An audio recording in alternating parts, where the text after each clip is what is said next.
तो सबसे पहले तो राधे राधे, जय श्री कृष्णा।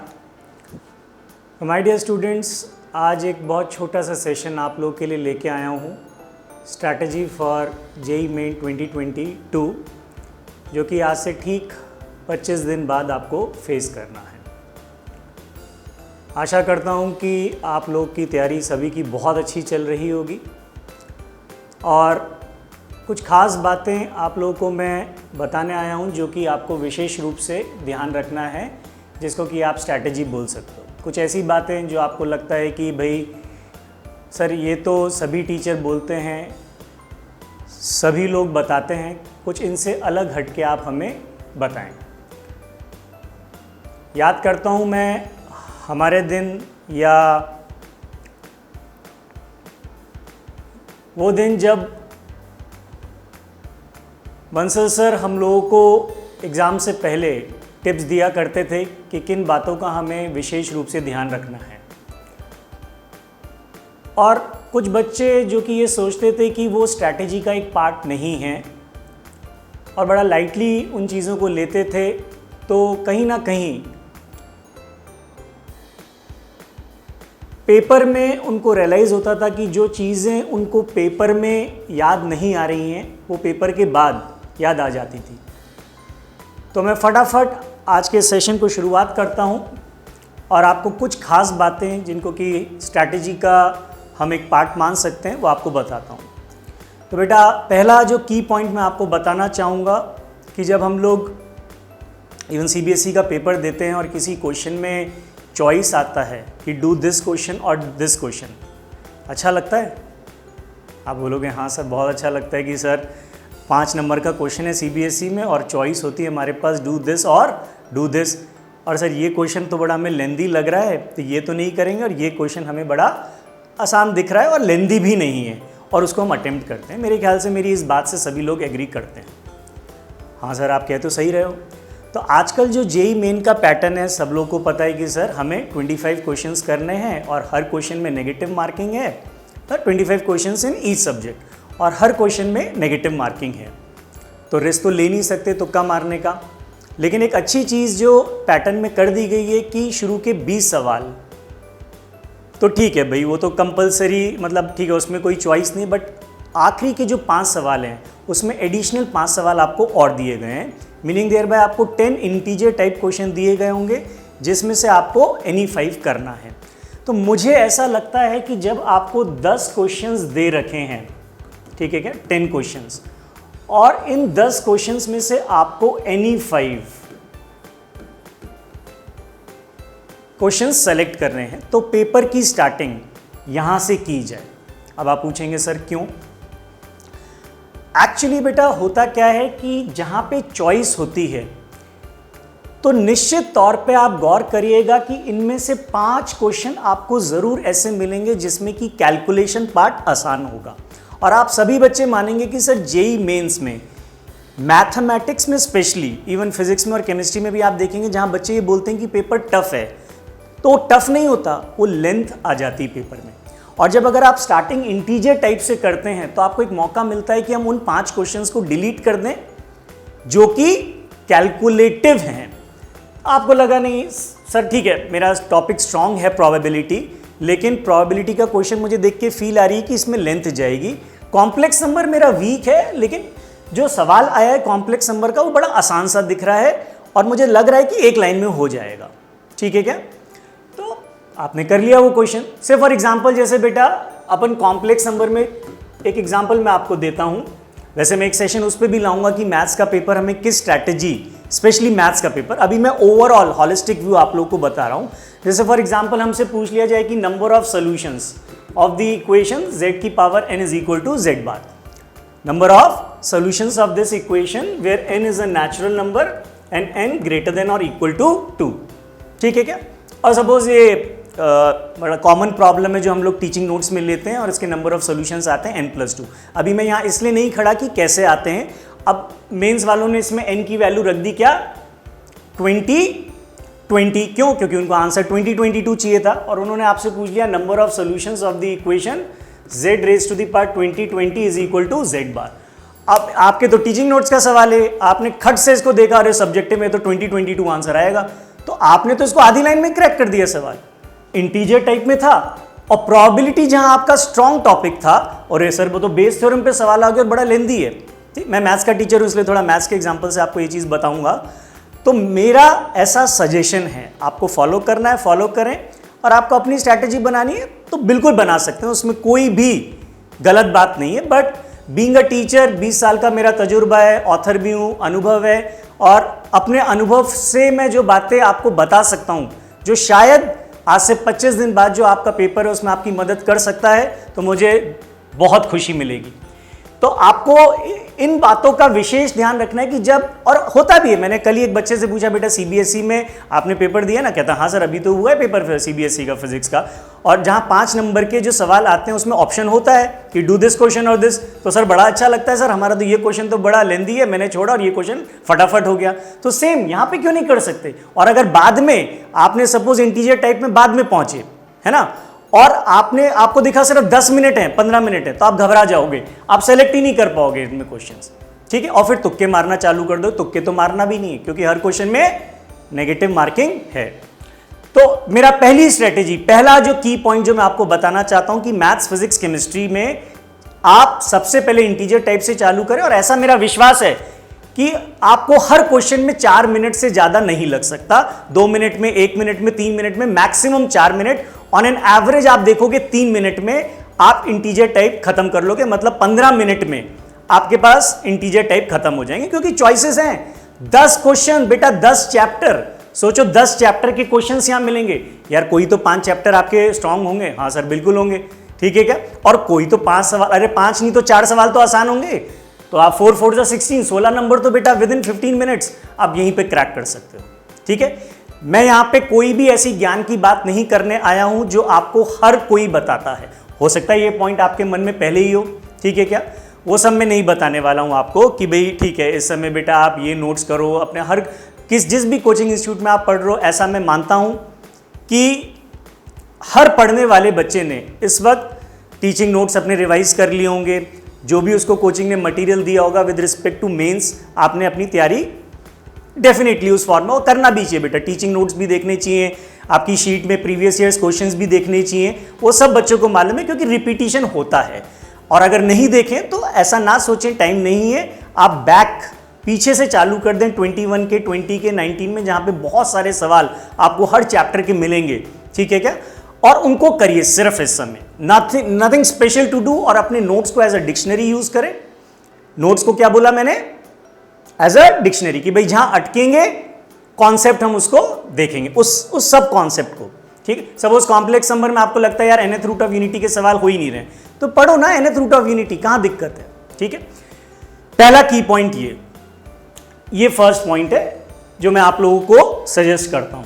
सेकेंड की पॉइंट जो बहुत इंपॉर्टेंट है बेटा, और आप उसको फॉलो करने की कोशिश करिएगा बेटा, और अगर कर रहे हो फॉलो तो बहुत बढ़िया बात है, आपके पास 25 डेज हैं।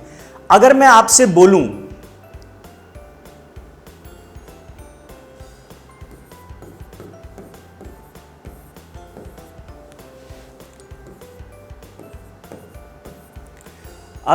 बोलूं कि बेटा आज से लेके ठीक 24वें दिन या 25वें दिन आपका जो पेपर है और आप 300 घंटे पढ़ सकते हो, इसका मतलब प्रैक्टिकली हर एक सब्जेक्ट में आपके पास 100 घंटे हैं, तो सुनने में अच्छा लगता है?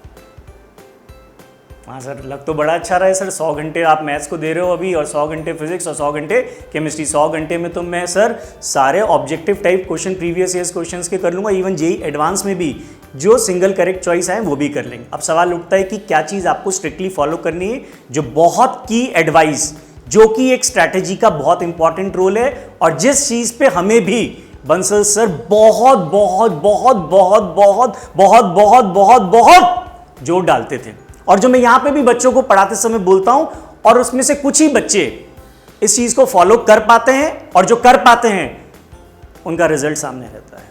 तो वो बहुत इंपॉर्टेंट पॉइंट जो मैं आपको बोलना चाह रहा हूं कि दिन में आपके पास हैं 24 घंटे, 24 आवर्स। इस पॉइंट ऑफ जंक्शन पे कोई भी बच्चा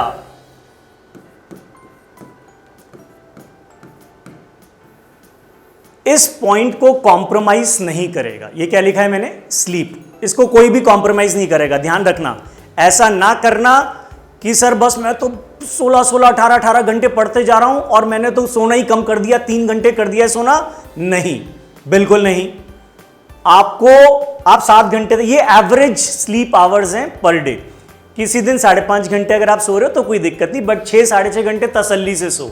मैं मान के चलता हूं कि आपने 7 आवर्स की स्लीप ले ली है एवरेज, और ले ली तो इसमें कोई दिक्कत नहीं, टेंशन लेने की जरूरत नहीं। और वो भी that is to only and only and only and only in night. अब नाइट का मतलब ये नहीं कि आप 3 बजे सो रहे हो और फिर उसके बाद 10 बजे उठ रहे हो, नहीं। लॉजिक है यहां पे भी, सोने का टाइम जो है आपका, आप 11 बजे सो जाते हो कोई दिक्कत नहीं, बट मैक्सिमम 12 बजे सोओगे और 7 बजे या 7 बजे से पहले उठ जाना। ये स्ट्रैटेजी का बहुत इंपॉर्टेंट पार्ट है, इसको लाइटली मत लेना आप कि सर क्या फर्क पड़ता है, मैं तो 3 बजे सो रहा हूं। नहीं, लॉजिकली बोल रहा हूं, क्योंकि आईआईटी मेंस और फिर एडवांस का पेपर का जो टाइम अलॉटेड है दैट इज फ्रॉम, प्रैक्टिकली आपको उठना ही पड़ेगा 7 बजे, क्योंकि सेंटर भी जाना है सब कुछ। तो आप मान के चलिए 8 से लेके 6 बजे तक आपका ब्रेन मैक्सिमम एफिशिएंसी पे होना चाहिए, क्योंकि अगर नहीं है तो फिर होने क्या वाला है, सर मुझे एग्जाम में तो कॉन्सेप्ट याद नहीं आया, और जब घर आया और थोड़ा सा रेस्ट करने के बाद जब ब्रेन मेरा एक्टिव मोड में आया, जो एक्टिव मोड में होता है नाइट को, तो मेरे से वही सवाल दोबारा हो गया। और ये हर बच्चे के संग होता है, हर बच्चे के संग। ये सर एग्जाम में नहीं हुआ, लेकिन यही चीज जब मैं रिलैक्स स्टेट में घर बैठा था, प्रेशर नहीं था, उसको वो प्रेशर का नाम देता है। साइकोलॉजिकली मानने के लिए वो तैयारी नहीं कि उसका दिमाग एक्टिव मोड में उस समय नहीं था। हो सकता है कि एका सवाल के लिए हो जाए, बट नॉट कि 5 to 10 प्रॉब्लम्स में ऐसा होगा। तो 7 घंटे आपके सोने में गए, देन 5 आवर्स जो है ये मैं लिख रहा हूं एंजॉय। अब ये एंजॉय का क्या मतलब है सर? बेटा एंजॉय का मतलब है खाना, शेट शेव शैम्पू, ठीक है क्या? ठीक है, नहाना भी आ गया इसमें, खाना भी आ गया इसमें, मम्मी पापा के संग गप्पे मारना भी आ गया, खुद के लिए भैया आप थोड़ा टहलते हैं सुबह उठ के, घूमना भी आ गया। सर ये तो बहुत ज़्यादा है 5 घंटे, ये मैक्सिमम लिखे हैं, मैक्सिमम। आपको लगता है मेरा 4 घंटे में काम चल जाएगा, लंच डिनर ब्रेकफास्ट, ठीक है क्या? थोड़ा सा सर मैं वॉकिंग करता हूँ, थोड़ा सा प्राणायाम करता हूँ, ठीक है, ताकि मेरे ब्रेन को प्रॉपर ऑक्सीजन पहुँचे। और ये मैं फिर बोल रहा हूँ, ये स्ट्रैटेजी का पार्ट है, ठीक है क्या? आप बता रहा हूं क्योंकि आपके बेटा 24 में से कितने घंटे गए? कितने घंटे गए? 12 घंटे गए, बचे कितने? 12 घंटे। अब अपने आप से एक सवाल पूछिए कि क्या आपकी दिन में 12 घंटे की पढ़ाई हो रही है क्या? अरे बताइए, हो रही है क्या 12 घंटे? हाँ सर मेरी तो 14 घंटे हो रही है, वेल एंड गुड। लेकिन वो 12 घंटे इफेक्टिवली, जुडिशियसली आउटपुट दिखना चाहिए कि आप 12 घंटे में कर क्या रहे हो। ये मैंने स्टडी के लिए टाइम अलॉट किया है, ठीक है क्या? और हर बच्चा अगर कल से या आज से, जब भी आप ये मेरा वीडियो देख रहे हो, 12 घंटे आप आज से पढ़ना चालू करते हो और 25 दिन बाद आपका पेपर है। मैं तो 20 दिन मानता हूं, चलो 20 दिन मान लो यार, 20 इंटू 12 कितना हुआ बच्चों? 240। भैया 80 घंटे तो मैथ्स पढ़ोगे और 80 घंटे फिजिक्स और 80 घंटे केमिस्ट्री। और वास्तव में बेटा आप अगर स्मार्ट स्टडी कर लो, 80 घंटे मैथ्स, 80 घंटे फिजिक्स और 80 घंटे केमिस्ट्री, ठीक है क्या? और उसमें वो सारी चीजें जो आपने कंसिस्टेंसी के संग क्लास में पढ़ी हैं, नोट्स थॉरली रिवाइज कर लो, थॉरली, बिल्कुल, ठीक है यार। आज ही मैं एक बैच में पढ़ा रहा था, इवन पेपर डिस्कस कर रहा था, as it is teaching notes का सवाल मैंने टेस्ट में दे दिया और बच्चे नहीं रिप्रोड्यूस कर पा रहे हैं उस चीज को। हमें लगता है बच्चे रिप्रोड्यूस कर देंगे, बट ऐसा नहीं होता। आप देखिए, कुछ बच्चों की बात छोड़ें, but practically 90% of the students को एक ही चीज को 5 या 6 दफे पढ़ना पड़ता है। एग्रीड करते हो इस बात से? हाँ सर बिल्कुल सर, ठीक है। Every student can not score 100% marks और every student can not get all India rank 1। Sir आप उन बच्चों के बारे में बताइए, वाई टीचर एक्सपेक्ट कि भाई मैंने सवाल दिया, बच्चे का देखा होगा और वो कर लेगा। हाँ भाई किया था उस समय, नोट्स में था, लेकिन रिवाइज करना जरूरी है ना बेटा, बहुत जरूरी है ना। सर हमने एक दफे नोट्स पढ़ ली, क्या हम आपसे एक्सपेक्ट करें कि एक दफे नोट्स पढ़ के आपको वो चीजें एकदम कंठस्थ हो जाएंगी? नहीं सर, लॉजिकली हर चीज। मैं अभी एक वीडियो और बनाऊंगा, how to attempt maths in JEE mains 2022। अभी ये स्ट्रैटेजी पे मैं वीडियो दे रहा हूं। तो 12 घंटे अगर आपने इफेक्टिवली निकाले, आपको लगता है सर मेरा 12 घंटे में मैथ्स फिजिक्स केमिस्ट्री नहीं हुआ, बेटा 12 घंटे का मतलब समझ रहे हो? 1/3 अगर इसका करें तो 4 घंटे मैथ्स, 4 घंटे फिजिक्स और 4 घंटे केमिस्ट्री। आप बोलते हो सर 4 घंटे केमिस्ट्री में कुछ हो ही नहीं सकता, ठीक है 6 घंटे दे दो केमिस्ट्री को, क्योंकि 3 केमिस्ट्री होती है। बाकी के 6 घंटे में 3 घंटे मैथ्स और 3 घंटे फिजिक्स में अब आपको प्रैक्टिस ही तो करनी है, और जहां अटकोगे अपने नोट्स रिवाइज करने हैं। ट्रस्ट मी, अगर ये कंसिस्टेंसी के संग आपने कर लिया, और जो आपके डाउट आ रहे हैं बस उसको डाउट मत रहने दो। इस समय भी आप जिस भी टीचर को आपको ऐसा लगता है कि मुझे कॉन्फिडेंस आता है उस टीचर से बात करके, टेलीफोनिकली आप बात कर सकते हो, या कुछ ऐसा मोड आप फॉलो कर सकते हो जिससे आपका टाइम वेस्ट बिल्कुल ना हो। ठीक है क्या? बस सिर्फ ये 2 बातें मैं आपको बता रहा हूं स्ट्रेटेजी की, बाकी सब बातें बच्चों आप लोग को पता है। हर टीचर, हर पेरेंट्स अपने बच्चों को ये सारी बातें बताएगा, टेंशन मत लेना, उसमें कोई खास बात नहीं भाई। टेंशन तो आप क्या बता रहे हो, तो हमें भी मालूम है टेंशन नहीं लेना भाई, पेपर तो मुझे देना है सर, आपने तो कह दिया टेंशन मत लेना, आ जाइए मेरी जगह आइए, तैयारी करिए, टेंशन अपने आप होगी। तो टेंशन उसी बच्चे को होती है जिसने तैयारी करी है, तो ये एक अच्छा साइन भी है, बट उतनी टेंशन मत लेना कि दिमाग ब्लॉक हो जाए। And I have seen so many students जो कि इस फैक्टर को बहुत लाइटली लेते हैं और कंटिन्यूसली 16 सोते ही नहीं है, और जब एग्जाम से 2 दिन पहले बोलते हैं मेरा माइंड ब्लॉक हो गया। बेटा ऐसा हुआ है, बच्चों का माइंड ब्लॉक हुआ है, फिर काउंसलिंग करके उस चीज से बाहर निकलना पड़ता है।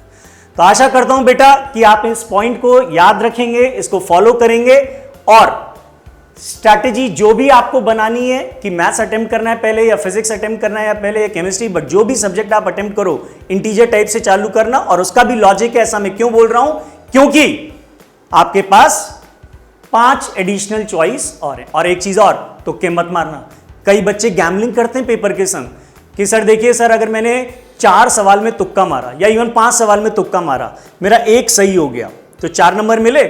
मैं कहता हूं हाँ मिले, और से चारों गलत हो गए तो 0 ही तो मिला।